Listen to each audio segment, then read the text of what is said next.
didn't happen. So of course, I feel it is only right that I wear the swing and a miss t-shirt. I think I owe you that much. But let's talk about the government shutdown, because is it the end all be all? Did the government just do something unexpected? What really transpired to get the last minute deal done? President Biden signed it very late Saturday evening, thus avoiding the government shutdown. But what happened? What happened is important. One, it's a 45-day reprieve. We will likely be right back here in 45 days.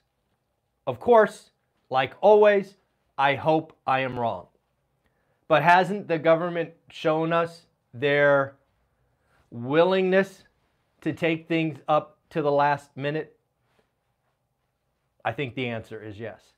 Okay, so first, government shutdown averted for 45 days with what's called a continuing resolution, or what is called a CR. But how did it happen? How did it happen? Well, first, I think it's fair to say that McCarthy had to give up a lot of things to issue a clean CR.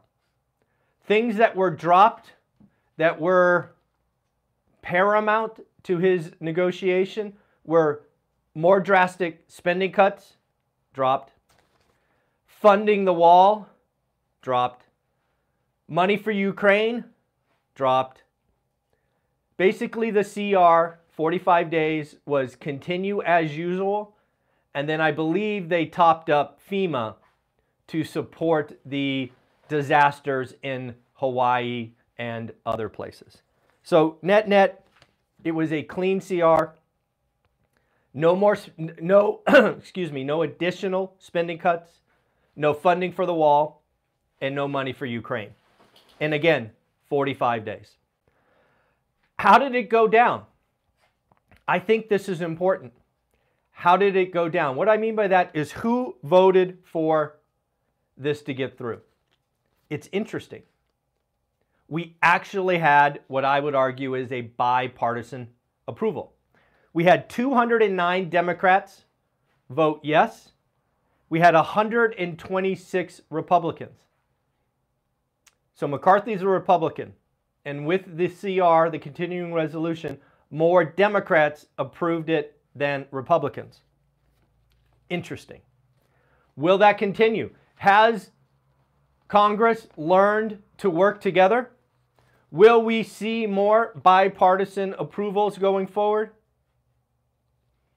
I think it's highly unlikely. We shall see. One could hope, one could wish, but I'll go back to history and what they've taught us the last 4, 6, 8 years. They don't like working together, but they got it done. We've avoided a government shutdown for 45 days. Let's see where we are in 45 days. All right, so the week ahead, what are we watching for this week? Starting hot and heavy tomorrow morning, we get ISM manufacturing. We get construction spending. Are we seeing both of these pull in? Are we seeing surprising strength? What is going on in manufacturing and construction?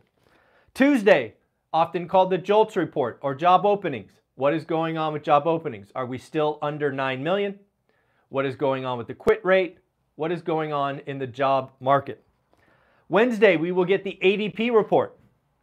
The ADP report was, I would argue, relatively close last month, but over the last 6 months, it has been wide-ranging. Again, ADP report is private payrolls. We'll be seeing what's going on in the job market for September. Thursday, of course, we will get jobless claims.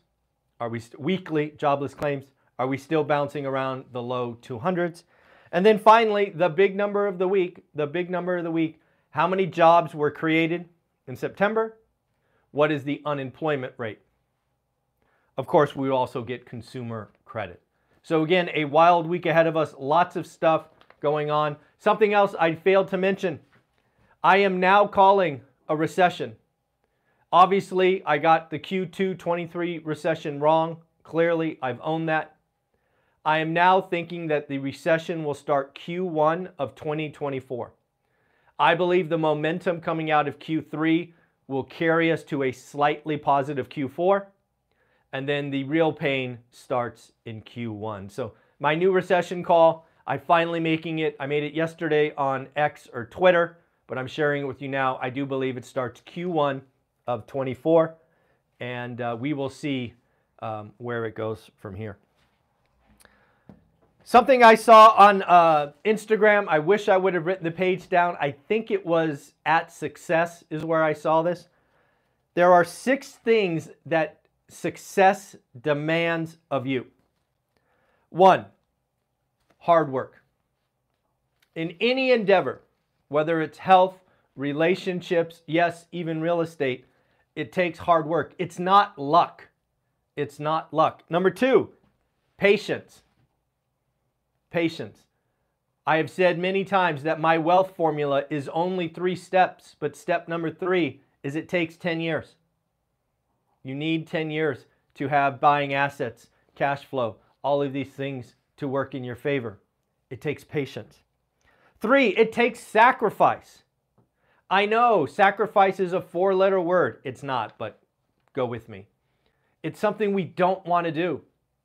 I don't know what to tell you. You will have to make sacrifices in order for success to move forward. 4, consistency. Consistency. You need to be consistent. You don't get 6-pack abs by working out 1 day a month. It's not how it works. You go from average to excellence with consistency. 5, discipline. You need to hold yourself accountable. You need to continue showing up even on the days you don't want to. That's how we've done the daily financial news for 4 years. I've been sick. I've had things happen. We get it done. We find a way. You have to be disciplined. And then finally, self-confidence. That is one thing that I try to do with how I get started one rental at a time, is I try to show you a path to building your own self-confidence. Right? Repetition, consistency, getting a little bit better every day. I think it is important. So again, those are the 6 things that success demands of you. Strikes. So obviously, we have the UAW strike going on. It was expanded on Friday, I think, to 2 additional factories. We have the Vegas Hospitality Group, which I think was it 160,000 or 90,000? I don't know. A big number. They've approved a strike. One has not been called, but one has been approved. They can call it anytime. And then I heard about another one. The U.S. healthcare, Kaiser Permanente, could potentially go on strike as soon as October 4th. Strikes are out there. They're getting their wages. We've talked about it. In fact, Goldman Sachs says the recent union strikes and significant wage gains is the final echo of last year's inflation. I agree. I agree, and I think I've said as much, maybe not as eloquently, but what we are seeing now in the wage inflation, the real wage inflation, is ramifications of the horrible inflation we suffered last year and the year before. This is the echo, right? This is the last gasp, if you will. One would hope. If it's not, then wage inflation, wage spiral starts, and things get weird from there. Goldman expects wage growth next year to be 3.5%, which is right near kind of the long-term historical norm. Slightly higher, but relatively close to the historical norm. Vegas event. I wanted to share with you, right, we're doing that Vegas event February 17th and 18th. There's about 123 tickets left, 123 tickets left, $199. We only have general admission. I want to tell you my goal for you if you come to that event. There are 5 things I am hoping you get from the event.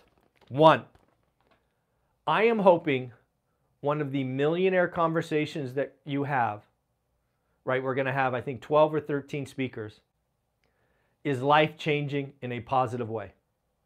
I don't know if it will be Jen and Jason talking about going from nothing to something, relationships. I don't know if it'll be out-of-state investing. I don't know if it'll be stocks. I don't know if it'll be side hustles. I don't know what it will be. But my hope is at least one of those sessions changes your life in a positive way.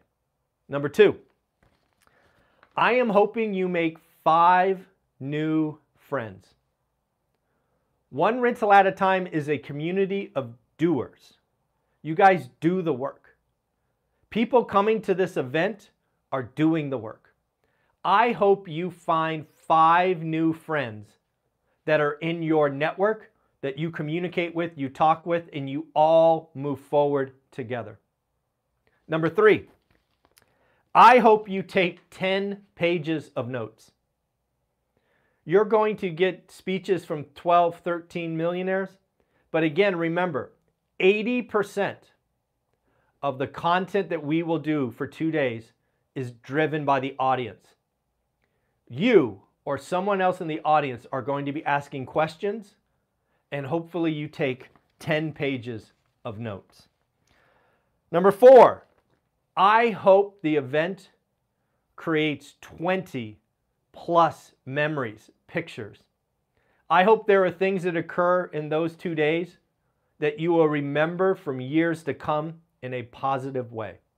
We are going to be together for 14 hours on Saturday and 9 hours on Sunday.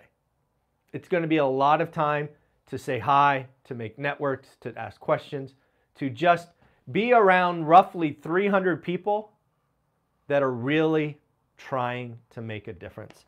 And then, number 5, this is always my goal. I hope to exceed your expectations. I hope to exceed your expectations. I hope you see the $200 or whatever it will cost you to get there and stay in a hotel is well worth the investment. So those are the 5 things that I hope happen for each of you that come to the event. If you want to come to the event, buy your tickets now. I'm going to keep talking about it till it sells out. It will sell out. $199, I'll put an Eventbrite link below. You can go back and check some of my other videos. The link is there. Eventbrite. Buy your tickets today. Show some support. Once it's sold out, I'll stop talking about it. But those are my 5 things that I hope happen. 1 life-changing session, 5 new friends, 10 pages of notes, 20 pictures/memories, and I hope to exceed your expectations. And then finally, we are now in Q4. It is October 1st. I have 2 messages for you. 1, if you have been a follower and a student of One Rental at a Time and you have the course, How to Get Started One Rental at a Time, my hope for you is you start writing some pretty great offers in Q4. You have seen me over and over do just that. I hope you are writing disrespectful offers. I hope you're asking for terms. I hope you are doing things that maybe 2 months ago, 3 months ago, you didn't think were possible. We are only doing great deals until at least January 31st. Good has left the building. We are only doing great deals. And if you have a buy box and you're tracking, you know what a great deal is. Write those offers. Follow up. The money is in the follow-up. If you are writing a great offer and the seller is motivated, they will most likely decline. They won't even respond to your first offer. Folks, that is permission to follow up. Follow up in a week. Follow up in 2 weeks. Keep following up until it's either withdrawn from the MLS or sold. Stick to your guns. Know your numbers. Do the work. Now, for people that haven't taken the course, aren't doing the work, well, you've got 90 days ahead of you. If you buy the course today for $399, you have 90 days ahead of you. Pick your market, get your buy box, look at it, get the yield, average. You need to do the work now. The market is slow. Do the work now so that you can be ready in Q1. We don't know where we're going. Rates could be 8, they could be 9, they could be 6, who knows? But you need to do the work. Remember, success demands 6 things. Hard work. No easy button here. No cutting the line. Yes, you right there have to do the work. 2, patience. It takes time. It takes being repetitive. 3, sacrifice. I'm asking for 20 minutes a day. 20 minutes a day. Consistency, every day. Discipline, every day, even if you don't feel like it. And then finally, self-confidence. All right, folks, it is Sunday. The government is not shut down. I wore the swing and a miss shirt just for you because I know lots of you like to see me be wrong. It's okay. I have thick skin. I can live with it. I make calls. I get some wrong. You have an amazing day. It is Q4. Are you ready? Are you getting ready? Let me know. Bye.